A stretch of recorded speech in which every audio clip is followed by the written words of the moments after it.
Hello বন্ধুরা, আজকে আমার রান্নাঘরে দেখাচ্ছি মটরের ডাল দিয়ে মূলোর রেসিপি। দেখতে থাকো পুরো ভিডিওটা। প্রথমে আমি মটরের ডালটাকে প্রেসার কুকারে তো সিটি মেরে নিয়েছি। তারপরে দেখুন এদিকে জল বসিয়ে দিলাম।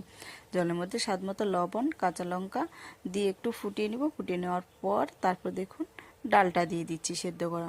এইদিকে দেখুন আমি মূলো কেটে নিয়েছি। এই যে এইভাবে লম্বা করে কেটে নিয়েছি। আপনারা আপনাদের পছন্দ মতো কাটবেন, তাহলে ভালো হয়। দেখুন কেটে আমি সুন্দর করে ধুয়ে ডালের মধ্যে দিয়ে দিলাম। তারপরে একটু নেড়ে চেড়ে দিয়ে দিব হলুদের গুঁড়ো। যখন এটা মূলোটা সিদ্ধ হয়ে আসবে, ডালটাও একটু সিদ্ধ হবে, তখন আমি এটাকে নামিয়ে ফেলবো। ভিডিওটা ভালো লাগলে অবশ্যই সাবস্ক্রাইব, লাইক, কমেন্ট করে পাশে থাকবেন। এইদিকে দেখুন আবারও আমি কড়াইটা পরিষ্কার করে নিয়েছি। দিয়ে দেবো সরষের তেল। সরষের তেলটাকে একটু নেড়ে চেড়ে ফোড়নে দিচ্ছি এখানে 5 ফোড়ন, শুকনো লঙ্কা আর হচ্ছে আদা থেতো করা। আদাটা যখন একটু লাল লাল হয়ে আসবে তখন আমি ডালটা দিয়ে দিচ্ছি। এইভাবে করে ডালটা ফুটিয়ে আমি নামিয়ে ফেলবো। আপনারা বাড়িতেও এরকম